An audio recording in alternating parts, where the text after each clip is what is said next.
সামান্যতম বাজার হয়েছে, সেটাই তোমাদের দেখিয়ে দিই।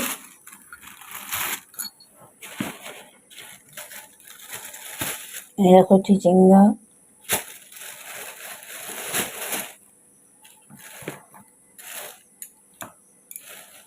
ঝিঙে, আর এই যে পটল আরো আছে প্যাকেটের মধ্যে, আর এই হচ্ছে গাঠি কচু। এই 4 রকম বাজার হয়েছে আমাদের আজকে। আমার গাঠি কচু খেতে খুব ভালো লাগে, জানো, গাঠি কচুর তরকারি খেতে খুব ভালো লাগে। চলো, এই ছিল আজকের বাজার পর্ব। এখন কি রান্না করব ভেবেই পাচ্ছি না যে কি রান্না করব, কারণ ফ্রিজে কিছু সবজি আছে, কোনটা ফেলে কোনটা করব সেটাই বুঝতে পারছি না।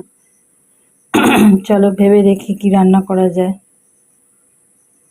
বন্ধুরা, যে কি কি সবজি কেটে নিয়েছি, এটা হচ্ছে কাঁকরোল ভাজা কেটেছি, কারণ কাঁকরোলটা অনেক দিনের, সেই বাড়িতে গিয়েছিলাম তখন কেনা হয়েছিল। এটা ভাজা কেটে নিয়েছি। আর এদিকে চিচিঙ্গা, কুমড়ো, আলু কেটে নিয়েছি, এই দিয়ে একটা তরকারি করব। আর এদিকে ঝিঙে, আলু কেটে নিয়েছি, পাবদা মাছের পাত্তার ঝোল করব। এই হচ্ছে আজকে রান্না বান্না করব। দেখো বন্ধুরা, আজকে কি কি রান্না করে নিয়েছি। এটা হচ্ছে কাঁকরোল ভাজা, তার সাথে আছে মুসুরির ডাল,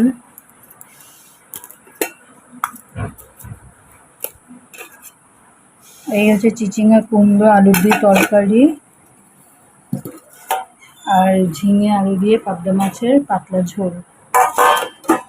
আর এখানে লেবু কেটে নিয়ে এসেছি, এই দেখো, এই যে লেবু কেটে নিয়ে এসেছি।